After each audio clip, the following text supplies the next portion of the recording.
We don't have that shared experience. The only thing left like that is like the Super Bowl, probably. It's the only thing left that we watch live all together and we talk about it the next day.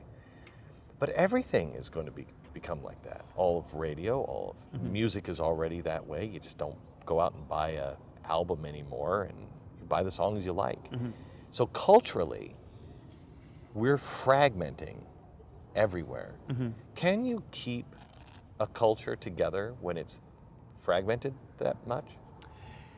I don't have answers to all these questions. So I don't actually know how you change the culture, how you improve it, how you. I don't think you can reverse things, and I don't think we can somehow force it back into some working whole. So I don't think that works. Right. But I mean, what I'm saying is, can the culture?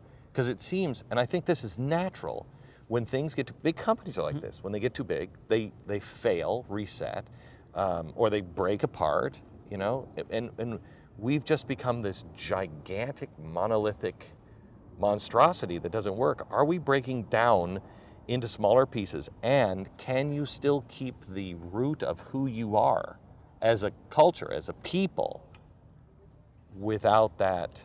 Well, I think because we have a monolithic monstrosity, I think breaking it down is probably an improvement. You know, it's and you know the other side of this monolithic monstrosity, and I always think the biggest political problem we have is the problem of political correctness, properly understood, and I understand it as sort of conformity, and all the peer pressures that push us towards. Diversity is good as long as you agree with my diverse opinion. Yes, it's not. Diversity is not just the extras from the space cantina scene in Star Wars. It is you want people.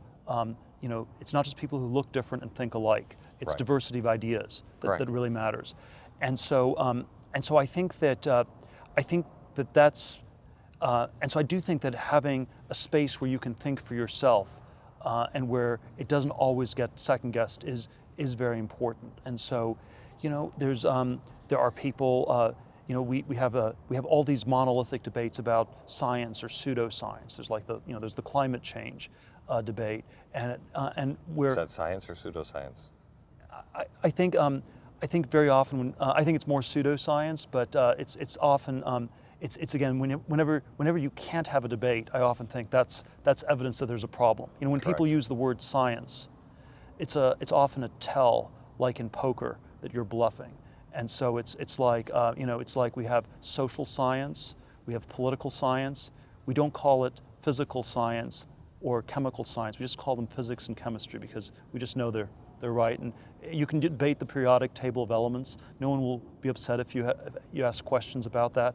We call it climate science. It's a tell, like in poker. It's telling you that that people are exaggerating and that they're bluffing a little bit. But I think that I think this monolithic culture is breaking down. People are asking questions. You know, the weather has not been getting warmer for the last 15 years.